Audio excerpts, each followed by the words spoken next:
Yeah. So, once again, sorry for the lighting. However, I would love for this to be as different as possible. And as long as you can hear me, that's all I really am concerned about. I really like how people are just walking in. I'd like for you to see that as well.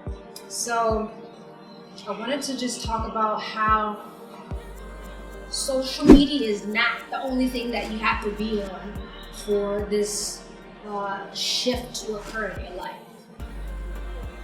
You can't look good for so much on social media, and sometimes you have to go and connect with someone in person and then follow them on social media and then be benefiting on social media, right?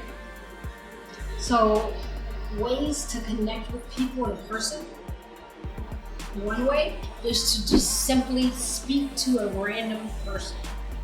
Now, a lot of us are like, whoa, this is uncomfortable for us, but how hard are you willing to work to shift your life? Other people think like, well, I don't want to talk to them, so I'm not going to do it.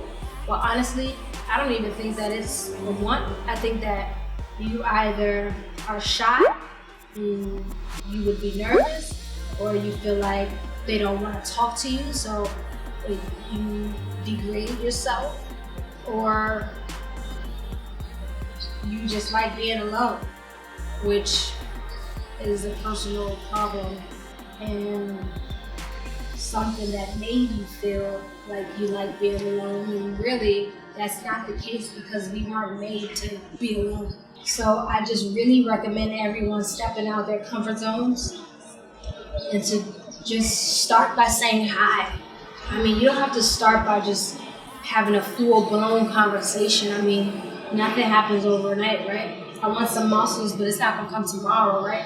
I have to start with that 5-pound weight and then switch to that 10 and the 12 and the, I don't even know if it's a 12, but you know what I mean, 50, 100,000, whatever. So by you just starting to speak to people, maybe like 20 a day or 5 a day, depending on where you live, and then go from hi to hi, how are you, and really wanting to know how they are, and go from hi, how are you to what do you do, or that's my favorite line, what do you do? And sometimes people are like, well, what do you mean? But like whatever your sentence is to ask a little bit more than how are you, do the next step. All right, so this is just like given to us, something that we don't have to pay for. We just walk out and it be done, right? Now, another thing, number 2, is going to events. And whether it's a party or a bowling alley or an actual niche-specific event where they have speakers and entrepreneurs, you can still do this. What I recommend is definitely the events, right? Because then you know exactly who the people are around you. Because you don't know at the bowling alley if someone is, maybe they're a math teacher, and someone might be a bowling star, and someone might be a lawyer, and someone might be an elevator mechanic. I mean, if you go to the niche specific events, that everyone may want to be sales trainers, everyone might want to start e-commerce store, everyone might want to start an ATM business, motivating or whatever it might be, right? And it's easy to talk to people because they know that they're coming to talk and to connect with people other than listening to the speakers, right? I've paid for an event about $300, my first one, and just like I told you guys about that Tai Lopez course and how I just knew that I was going to get every single thing out of that course, you have to, when you spend your money and you start doing like these extravagant things that are going to pull you closer to your dream, you have to get everything out of it, right?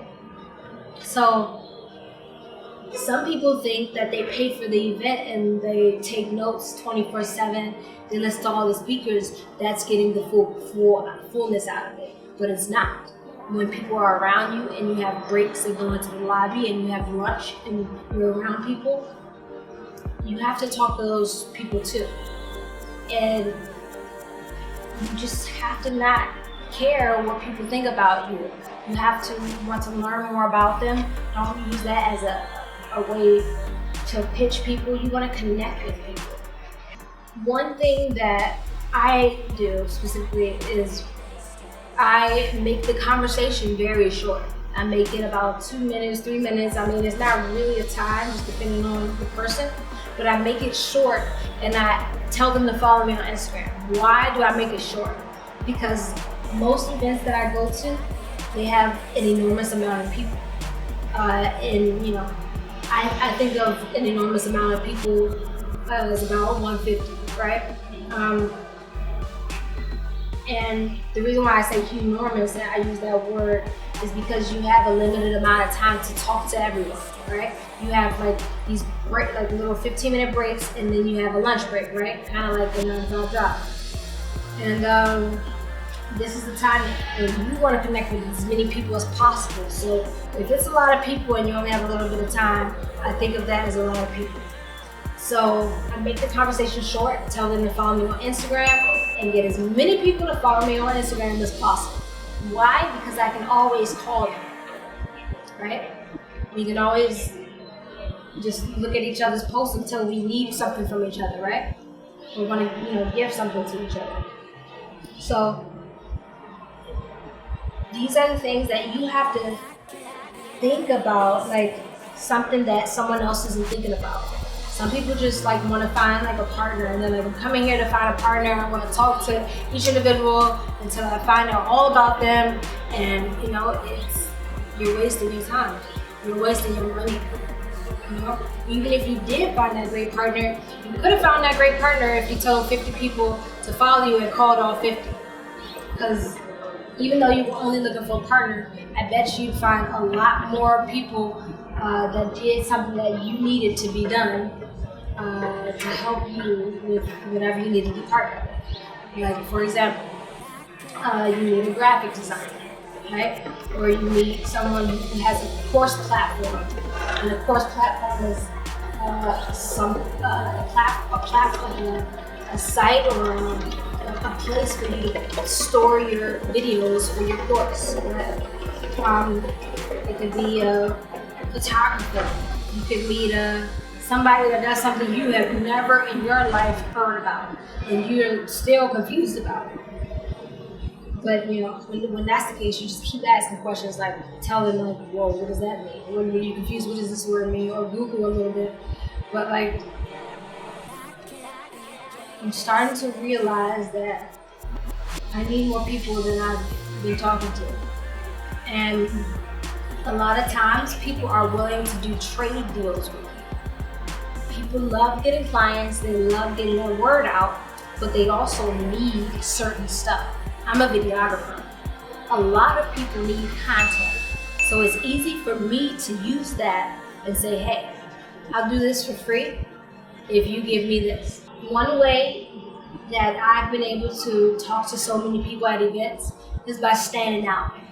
A lot of people go to these events and they think, hey, I have to impress.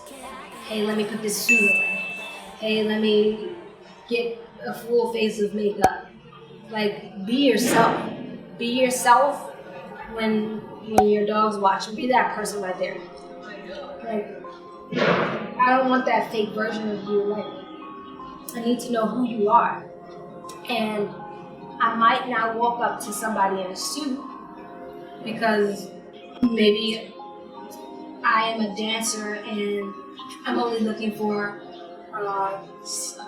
ways to get my dance company open, and we don't wear suits, But say you came in a suit and you're a dancer, nobody knows you have a freaking suit, and say that's your dream, So it's important to be yourself, like, so that people can identify with you. Like, artists know artists, right? If you have a soccer ball necklace on because you like soccer. Someone will come up to you and say, I like your necklace if they like soccer or if they just genuinely like your necklace, right? So it's important to be yourself and to express like what you like on your body. So I know like for a couple events I wore like bright green shoes. I've gotten the most compliments on those bright green shoes like ever in life. Like ever in life in one day, in one period of time. And it also was a conversation starter. They'd say, I like your shoes, and I'd be like, well, thank you. And then the next question would be, well, what do you do, right? So it's very important to stand out at these events because you'll have people that have already quote unquote made it and are only at the event to support somebody or something like that and make them busy, and then they don't necessarily want to talk to anyone. But if you have something on that attracts them, they're going to open their mouth. This is me. Ways that you find events is you go on social media and you follow the people you want to be like. Simple as that. Follow the people you want to be like, and they're going to be doing stuff. And that's all you do. Another way is Eventbrite. Don't underestimate the events that are going around in your community. You can meet some amazing people. A lot of people feel like they might be in a community to where they can't connect with people, but it's only because you've talked to people who aren't on the right path as you, or the same path. Who are not on the same, or are not on the right path, period. And then others who are not on the same path as you, right? And all you have to do is change your circle. Go to that other, instead of going to that bar, go to that hotel, right? And last thing, you find cool people in your community by going to cool places. Where do cool people go? Where do people who are making money go? Right? People you want to be like go. Like, where are painters? Where are photographers? Where are e-com gurus? Right? You have to think like them. That's where the meditation part comes in. You can use that part.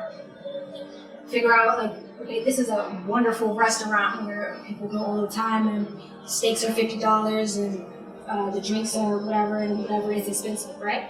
But if you go to that restaurant, you might just meet somebody who could afford that for real. You know what I mean? Like, that's an investment. If you save your money to just simply go eat dinner, and then find somebody who's eating by themselves and say, hey, can I eat with you? Like, it's these things that people see as out of the norm, which it is, but like people see them as like crazy things that have to be done. Like, if you're trying to get to your goal, you gotta do anything to get there. I mean, nothing crazy, but like, you gotta stand out. You gotta do what people aren't willing to do. So like, people watching this might have just laughed at what I said, but like, that's impressive. So if I was eating by myself and someone came and just said, I saved money to come to this restaurant and I wanted to eat with someone, may I sit with you and pick with your brain? I'd be like, what? Sure. You know, but I mean, obviously, you know, you have to be able to handle no's, right? Because some people are just not gonna help, right? But in order to get what you want, you have to go for those no's, right? I don't know who said this, but 100 no's equals 1 yes. That means that within 100 people you ask, you know how many times that like, you have to hear the word no? If you could just change your perspective and just know that when you hear no so many times, a yes is coming, and you're just like excited for that no, because you know if you get all those no's, a yes is coming. So change your perspective.